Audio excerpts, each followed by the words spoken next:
এই রাস্তা ইনশাল্লাহ টেন্ডার হবে, এবং ঈদের আগে যেহেতু করতে পারলাম না, ঈদের পরে অবশ্যই এলাকা এটা হবে। প্রাইমারি স্কুলের শিক্ষকদের দাবি ছিল যে আমাদেরকে এই বৃত্তি পরীক্ষাটা এইবারে দিতে হবে, ওইবারে তার আসা খুব কষ্ট, গার্জেনরা ছাত্ররা এসে কই থাকবে কি করবে সেটাও ইএনওক দিয়ে স্বীকার করাইছি, এবং বললো যে আমি প্রসেস করতেছি, এই বৃত্তি পরীক্ষাটাও আপনার চরের মধ্যে করা যায় কিনা। আবার হলো যে আপনাদের যে যমুনা উপজেলা, উনি সব কাগজ পাঠাইছিল, কাগজের মধ্যে একটু ঝামেলা ছিল, এবং উনি আমাকে বললো যে ডিও লেটার দরকার, স্যার আপনার একটা ডিও লেটার দরকার, ডিও লেটার সহ পাঠাইয়া দিব। তাহলে ডিও লেটার আমি অলরেডি জমা দিয়ে দিছি আজকে। আমার চেষ্টা অব্যাহত আছে, আমার এইগুলো সবই আমি করার জন্য চেষ্টা করতেছি, এইগুলো ইনশাল্লাহ হবে। আপনারা একটু ধৈর্য ধরেন, আপনারা একটু সময় দেন। আমরা নেতৃবৃন্দ আমরা সবাই এক আছি, নেতৃবৃন্দের মধ্যে কোনো ভুল বোঝাবুঝি নাই, এবং এক আছি বলেই চরের মধ্যে 3 দিন আমরা থেকে আসলাম একসাথে। আবার এবারেরও যত প্রোগ্রাম, সব প্রোগ্রাম আমরা নেতৃবৃন্দ একসাথে করি আর কি। কাজেই আপনাদের ভুল বোঝাবুঝি এখানে কিছু নাই, আমরা সবাই এক আছি, আমরা এক থাকতে চাই, এবং এক থেকে এই 5 বছরে বিগত 17 বছরের চাইতো গাজীপুর একটা ডেভেলপমূলক গাজীপুর করতে চাই, সুন্দর গাজীপুর করতে চাই, এবং গর্ব করার মতো গাজীপুর করতে চাই।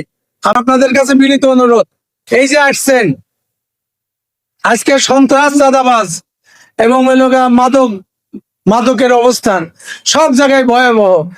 আপনাদের কাছে অনুরোধ, আপনারা ইউনিয়নের নেতৃবৃন্দ বসেন, সমস্ত লোক নিয়ে বসেন, একটা কমিটি করেন, ওয়ার্ডে একটা কমিটি করেন, তাদের উপর দায়িত্ব দেন, এবং যারা মাদক খায় এবং যারা মাদক বিক্রি করে, আপনারাও জানেন কারা খায় কারা বিক্রি করে, এদেরকে আপনাদেরই ধরতে হবে।